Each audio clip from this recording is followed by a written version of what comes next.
Chemistry पाठशाला में आपका स्वागत है। आज हम लोग मेटलर्जी चैप्टर का एक इम्पोर्टेंट टॉपिक करने वाले हैं। इम्पोर्टेंट टॉपिक क्या है हम लोग का? Conversion of concentrated ore to its oxide. Means क्या हुआ कि हम लोग कंसंट्रेटेड ओर को उसके ऑक्साइड में कैसे चेंज करेंगे। तो ये क्लास 10 के लिए बहुत ही ज्यादा इम्पोर्टेंट है। तो आपको इसको बढ़िया से पढ़ना पड़ेगा। चलिए देखते हैं।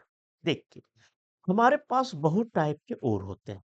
जब हमारे पास बहुत टाइप के ओर हैं और हमने उसको कॉन्सेंट्रेट कर लिया बाय डिफरेंट मेथड से, ठीक है। जब आपने कॉन्सेंट्रेट हो गया है तो कॉन्सेंट्रेटेड ओर को हम लोग किस में कन्वर्ट करेंगे? ऑक्साइड में कन्वर्ट करेंगे। ऑक्साइड में कन्वर्ट करने के लिए उसके जो ऑक्साइड है ना उसको कन्वर्ट करेंगे। तो इसमें हमारे पास दो मेथड है। आप लोगों ने पढ़ा होगा। दो मेथड है। पहला जो मेथड है वो है आपका रोस्टिंग। ठीक है। पहला क्या मेथड है? रोस्टिंग है। और दूसरा जो मेथड है वो है कैल्सिनेशन। कैल्सिनेशन। ठीक है। ये जो दो मेथड है बहुत ही इंपॉर्टेंट। सबसे पहले हम लोग वन बाय वन दोनों को पढ़ेंगे। तो सबसे पहले हम लोग रोस्टिंग को पढ़ेंगे। तो रोस्टिंग क्या है? ठीक है। रोस्टिंग की बात करेंगे तो यहाँ पे बेसिक डेफिनेशन से स्टार्ट करेंगे। तो roasting is a process of heating the concentrated ore. Concentrated ore को हीट करेंगे टू अ हाई टेम्परेचर। किसमें? High temperature in a presence of air. ये जो है ये आपकी कंप्लीट डेफिनेशन है। इसको आप बढ़िया तरीके से देखना पड़ेगा। यदि आप ये काम करते हैं किसी कंसंट्रेटेड ओर के साथ तो ड्यूरिंग रोस्टिंग होगा क्या? तो उसका जो मॉइस्चर है वो तो खत्म हो जाएगा। ठीक है। जो भी मॉइस्चर था वो रिमूव हो जाएगा। साथ में ऑर्गेनिक मैटर जो भी होगा वो ऑक्साइड और क्या हो जाएगा? रिमूव हो जाएगा। उसका ऑक्साइड ऑक्सीडेशन हो जाएगा, ऑक्सीडाइज्ड हो जाएगा और वो क्या हो जाएगा? रिमूव हो जाएगा। ठीक है।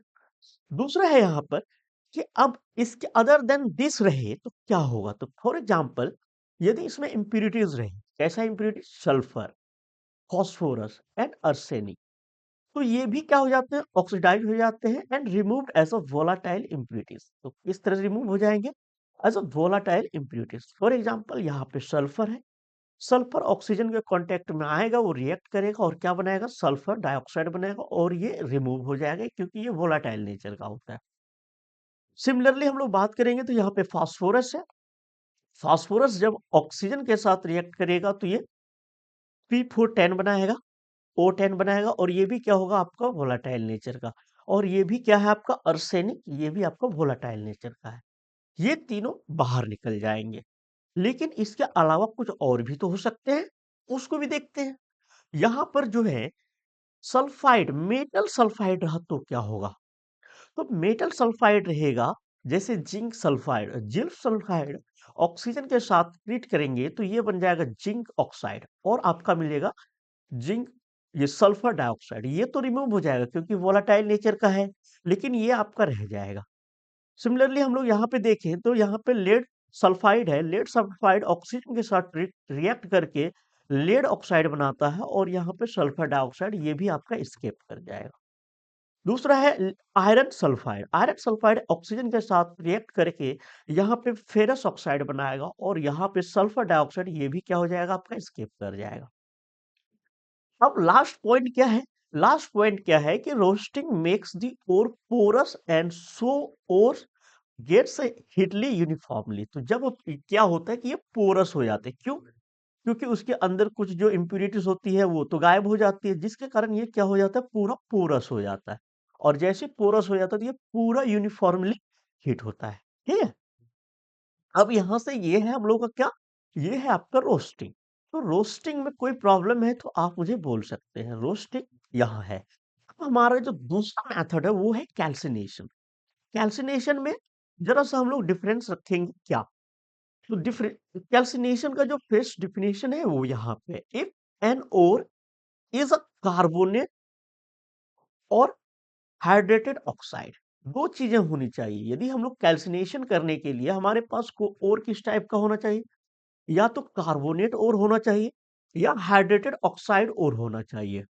और जब हम लोग इसको हीट करेंगे, heated in absence of air, यहाँ पर क्या है, absence ऑफ एयर होना चाहिए टू ए हाई टेम्परेचर, ठीक है। बट इनसफिशियंट टू मेल्ट, यहाँ पे टेम्परेचर उतना ही देना है कि ये मेल्ट ना हो जाए, ठीक है। The process is known as calcination, तो इस प्रोसेस को हम लोग कैल्सिनेशन जानते हैं। तो दो चीजें हमें याद रखनी पड़ेगी, पहला कि कार्बोनेट और होना चाहिए, दूसरा हाइड्रेटेड ऑक्साइड होना चाहिए। और जब हम लोग इसको अब्सेंस ऑफ एयर में, प्रॉब्लम क्या है यहाँ पे, आपका रोस्टिंग में प्रेजेंस ऑफ एयर था, यहाँ पे अब्सेंस ऑफ एयर था, ठीक है। और ये बात याद रखना है, यहाँ पर क्या है, सल्फाइड और था उसमें, और यहाँ पे हाइड्रेटेड ऑक्साइड और कार्बोनेट और था। तो ये दोनों चीजें इसको डिफर करती है। तो इसमें जो है, इसमें क्या चीजें हो सकती है, तो पहला है यहाँ पर calcination metal carbonate and metal hydroxide gas decompose to give metal oxide. ये दोनों डिकम्पोज हो जाते हैं जब हम लोग इसको हीट करते हैं। फॉर एग्जांपल जिंक कार्बोनेट को इतना बहुत ज्यादा हीट करेंगे तो ये जिंक ऑक्साइड बनाएगा और कार्बन डाइऑक्साइड ये स्केप कर जाएगा, ठीक है। यहाँ पे कैल्शियम कार्बोनेट को बहुत ज्यादा हीट करेंगे तो ये क्या हो जाएगा, कैल्शियम ऑक्साइड बन जाएगा और कार्बन डाइऑक्साइड ये ऊपर स्केप कर जाएगा। तो ये जो है ये है आपका कौन सा, कैल्सिनेशन मेथड, ठीक है, कैल्सिनेशन है। तो अब बताइए यहाँ पे आपको कहाँ नहीं समझ में आया चीजें।